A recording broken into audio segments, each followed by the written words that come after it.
Are you at all interested from just like and let me know if we're running late or anything like that. But are you at all? No, you're good. Okay. Are you at all interested? I agree. Bitcoin, it's the apex, right? I don't contend that any other crypto even comes close to it in terms of what Bitcoin's doing.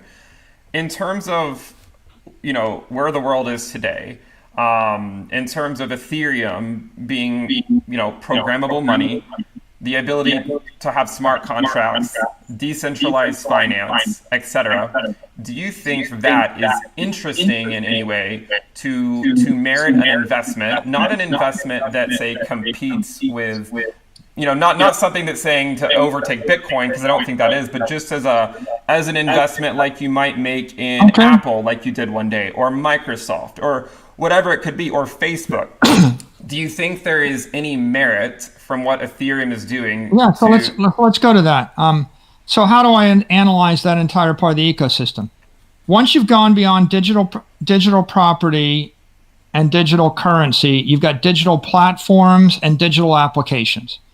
Okay, the idea of a digital platform is you want to dematerialize, I guess you're dematerializing AWS or some other operating system. You're dematerializing a little bit of what are the platforms people use today. They use AWS, they use Azure, they use iOS, they use Android, they use Windows, right? They use those platforms to build applications. And Ethereum is decentralized platform to build applications. Massively, Bitcoin and Ethereum are the two most massively decentralized protocols. Like, I don't think anything else comes close to I get it. So Bitcoin wants to dematerialize or demonetize property. Ethereum would like to dematerialize insurance companies and banks. And it's a real question. Are they dematerializing the operating systems and they're competing with AWS and Google and Microsoft and Apple? Or are they competing with Fidelity and JP Morgan and insurance companies and NASDAQ and New York Stock Exchange? You could say the platform is competing with raw technology and the big tech companies. And the applications that run on the platform are competing with finance companies and other types of banks.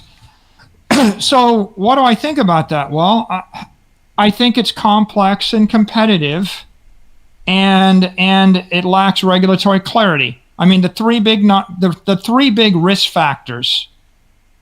The risk factors are clarity, competition, and complexity. It's a lot more complex to create a decentralized exchange, right?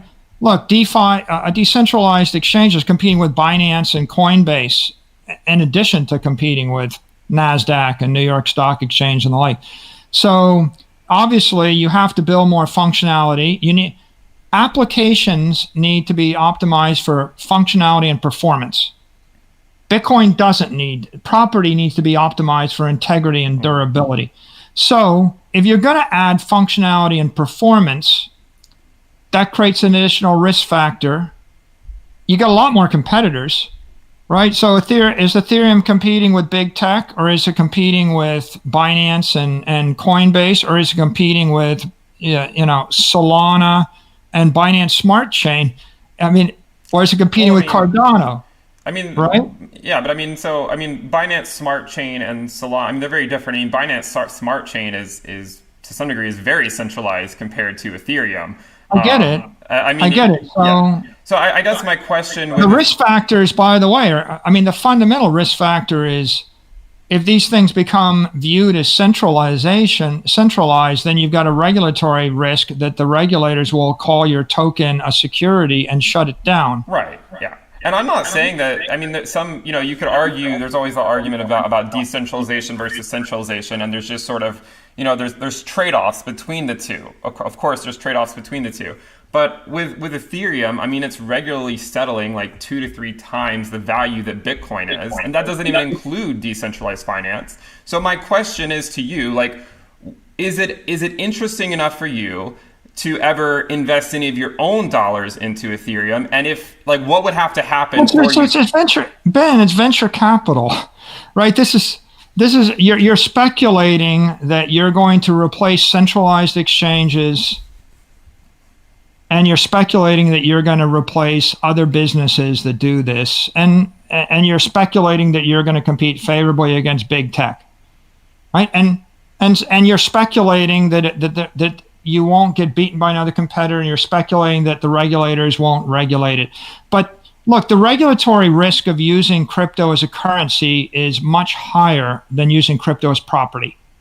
Right. So if I have $1 billion and I store it in a regulated exchange forever and I don't move it, that's least risk. If I try to move $1 billion around as a stable coin every minute of the day, that looks like it's violating money transfer laws. And so the regulatory risk of using stuff high speed goes up. The regulatory risk of trying to replace a stock exchange or a trading exchange or a commodities exchange with a decentralized exchange, DeFi is non-KYC. So is it the obvious issue that if you're trying to dematerialize or replace an exchange, you're inviting the regulators of the exchange to regulate you? So the CFTC will have an interest if you're actually trading commodities. If all of these things are deemed as, have you noticed what's going on right now? What they'll say is, we're not regulating spot market ETH and spot market Bitcoin because there's a general consensus that ETH 1.0 and Bitcoin are property, and it has not been overturned. Okay, right. That's about the only regulatory consensus in the world. There isn't consensus about the definition of a security token versus a commodity token, and certainly there's a lot of resistance to trading in futures and derivatives of these underlying commodities. So if you're actually creating something, we have centralized exchanges right now, centralized exchanges that are trading derivatives of commodities, and they're getting regulatory heat, right? We don't have to talk about it, but you can see it. Now, if you have a decentralized exchange that also trades, potentially trades commodities without KYC AML, which is the whole point of these things, then they're also going to get heat. So here's the way I would break it down. I would say, if you have a bucket of capital that you want to invest conservatively for a decade or longer, you would buy digital property. If you have a bucket of capital that you would invest in companies, right? Then like a Apple or Google or that, then maybe you think about the dominant crypto. But I would say, if I had to boil it down, I would say you've got Bitcoin as a risk-off asset. Ethereum is like a unicorn. It's like an Airbnb or an Uber, and you may get extreme amounts of money, but it also could be WeWork. And you have to think that through. And then you've got all the other cryptos which look like ventures. And if you have a venture capital fund and you're looking for a 100x return on your money, but you're ready for 95% or 99% of your ventures to go to zero, then I think you could play in that. There's a 99% failure rate with mobile apps. Mm-hmm. There's a 99% failure rate with most ventures. And so I think most of the cryptos, you're speculating it's either a gamble or it's a venture. I think that Ethereum has been the most successful because it was the most decentralized of the smart contract platforms, and that's an advantage for it. But there's just a lot of complexity, a lot of uncertainty. Like, what happens between ETH 1.0 and 2.0? When will that happen? Right. That's a big thing. Yeah, that's a big thing that carries some uncertainty. And it's ambitious. And the problem with the ambition is you're inviting insurance regulators, commodity regulators, securities regulators, intellectual property regulators, and money transfer and banking regulators all into your world as you pursue ambitions. And the less ambitious you are, the least ambitious you are, the less you invite that scrutiny.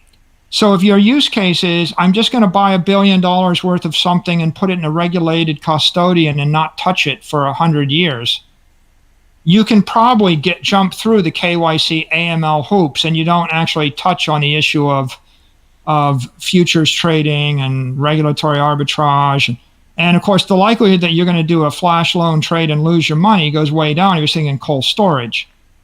So I think that the right answer to this is you got to figure out what your risk profile is. Mm-hmm.